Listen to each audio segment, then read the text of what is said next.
Hello guys! Welcome to my vlog! Ma Jane here, ang inyong all-around mommy! At ang atin ngang pa-order ngayon ay basketball team cake. Tara, umpisa na natin! At ito nga ang mga topper na ating gagamitin.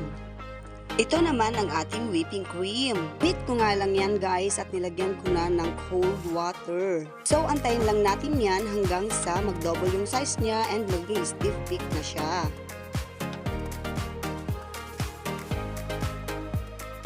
At ayan guys, ready na ang ating icing. Atin lamang yung itaktak at ating simutin para naman hindi sayang. Guys, ang ganda 'di ba? Magandang gamitin ang icing na to, promise. Woo!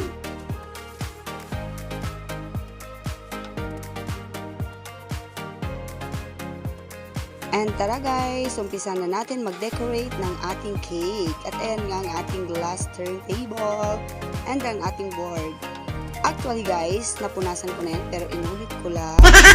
Itong cake na to ay choco moist cake. So ayan guys, naglalagay na nga ako ng palaman. Siyempre medyo kapalamunin naman. Baka na naman pag-slice ng ating customer ay puro tinapay na lang.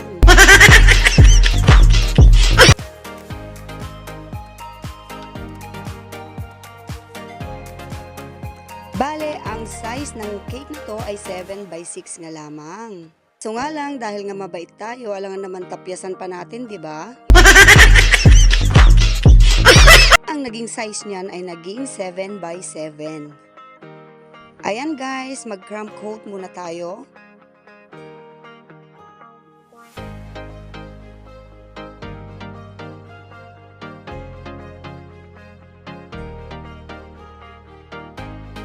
Dahil nga na-crumb coat na natin, maglagay na tayo ng icing.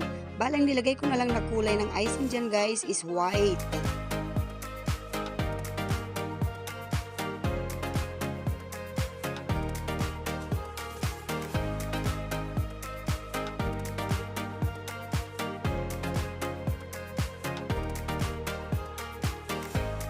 At naglagay na rin ako ng color orange para sa ibaba.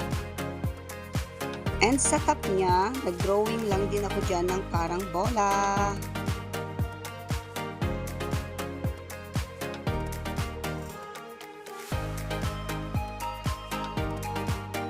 Tensya na kayo sa drawing ko guys ha, hindi kasi ako marunong mag-drawing talaga.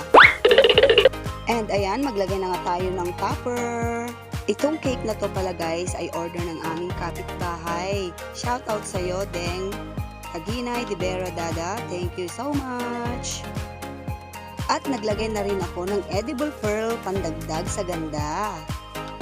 At ito na nga ang ating finished product. Thank you for watching guys. I hope nagustuhan nyo itong video na to. Bye!